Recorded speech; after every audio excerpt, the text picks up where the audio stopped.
ഈശോയിൽ ഏറ്റവും സ്നേഹമുള്ളവരെ, ഈശോയുടെ തിരുഹൃദയത്തിൻ്റെ തിരുനാൾ ഇന്ന് സഭ ആഘോഷിക്കുകയാണല്ലോ.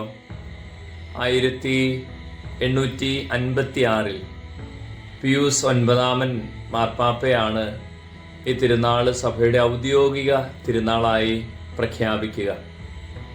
ഈശോയുടെ ദിവികാരുണ്യത്തിൻ്റെ തിരുനാൾ കഴിഞ്ഞു വരുന്ന ആ വെള്ളിയാഴ്ച ഇപ്രകാരം ഈശോയുടെ തിരുഹൃദയത്തിൻ്റെ തിരുനാൾ ആഘോഷം സഭയിൽ ആരംഭിക്കുകയാണ്.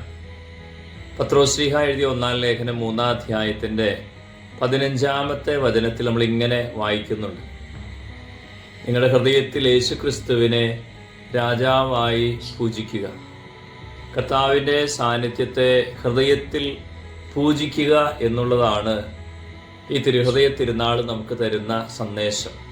കർത്താവിൻ്റെ തിരുഹൃദയത്തോട് ചേരുന്നതായി നമ്മുടെ ഓരോരുത്തരുടെയും ഹൃദയം പാകപ്പെടേണ്ടതുണ്ട്. ഇന്ന് ഈ ജൂൺ മാസത്തിലെ ഈശോയുടെ തിരുഹൃദയത്തിൻ്റെ പ്രാർത്ഥനകളെല്ലാം, നൊവേന പ്രാർത്ഥനകൾ, വണക്കമാസ പ്രാർത്ഥനകളൊക്കെ വായിച്ചപ്പോൾ സുഹൃത ജപങ്ങളെല്ലാം ആവർത്തിക്കപ്പെട്ടത് ഈ ഒരു പ്രാർത്ഥനയാണ്: ഈശോയുടെ തിരുഹൃദയമേ, എൻ്റെ ഹൃദയം അങ്ങയുടെ ഹൃദയം പോലെ ആക്കണം.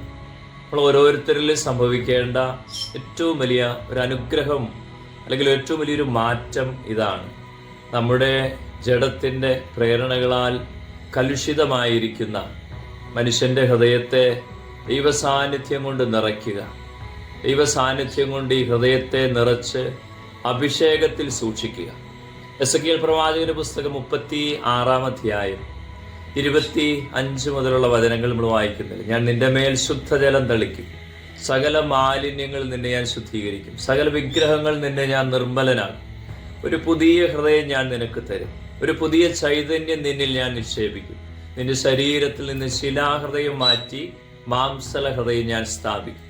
പ്രിയമുള്ളവരെ, കർത്താവ് നമ്മുടേതായ ശിലാഹൃദയങ്ങളെ നീക്കി ഈശോയുടെ തിരുഹൃദയത്തിൽ നിന്ന് ഒഴുകുന്ന അനുഗ്രഹത്തോട് ചേർത്ത് നിർത്തി, തിരുഹൃദയത്തോട് ചേർത്ത് നിർത്തി നമ്മുടെ ഉള്ളിലേക്ക് മാംസല ഹൃദയം സ്ഥാപിക്കുക എന്നുള്ളതാണ് ഈ തിരുനാൾ ആഘോഷത്തിലൂടെ സഭ നമ്മളോടൊക്കെ ആവശ്യപ്പെടുക. മാലിന്യത്തിൻ്റെ ഹൃദയങ്ങളെല്ലാം നീക്കപ്പെടട്ടെ. ജെറൂസലേമേ, നിന്റെ ഹൃദയത്തിൽ നിന്നും ദുഷ്ടത കഴുകിക്കളയുക, എങ്കിൽ നീ രക്ഷപ്പെടും. എത്ര നാളാണ് ദുഷിച്ച ചിന്തയും പേറി നടക്കുക? ജെറമിയ 4-ാം അധ്യായത്തിൻ്റെ 14-ാമത്തെ വചനം: ഹൃദയത്തിൽ നിന്ന് ദുഷ്ടത നീക്കിക്കളഞ്ഞ് ഈശോയുടെ തിരുഹൃദയം അതിലേക്ക് ചേർന്ന് നിൽക്കാൻ നമുക്ക് ഓരോരുത്തർക്കും സാധിക്കട്ടെ. നമ്മുടെ പ്രാർത്ഥനകളും നമ്മുടെ ദൈവവചന ശുശ്രൂഷകളും നമ്മുടെ ആത്മീയ ശുശ്രൂഷകളും വിശുദ്ധ കുർബാന ഇവെല്ലാം ലക്ഷ്യം വയ്ക്കുന്നത്, പ്രിയമുള്ളവരെ, നമ്മുടെ ജഡപ്രേരണ നിറഞ്ഞ ഹൃദയങ്ങളെ ദൈവസ്നേഹത്തിൻ്റെ ഹൃദയത്താൽ നിറയ്ക്കുക എന്നുള്ളതാണ്. എൻ്റെ അധരം ഹൃദയത്തിൻ്റെ നിറവിൽ നിന്നാണ് സംസാരിക്കുന്നത്.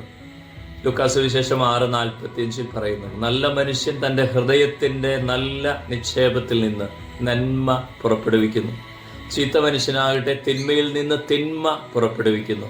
ഹൃദയത്തിൻ്റെ നിറവിൽ നിന്നാണല്ലോ അധരം സംസാരിക്കുന്നത്. ദൈവസ്നേഹം കൊണ്ട് എൻ്റെ ഹൃദയം നിറയുമ്പോൾ, ഈശോയുടെ തിരുഹൃദയത്തിൻ്റെ വലിയ സ്നേഹം എൻ്റെ ഹൃദയത്തിൽ നിറയുമ്പോൾ, എൻ്റെ അധരങ്ങളിലേക്കും എൻ്റെ പഞ്ചേന്ദ്രിയങ്ങളിലേക്കെല്ലാം അത് വ്യാപരിക്കും.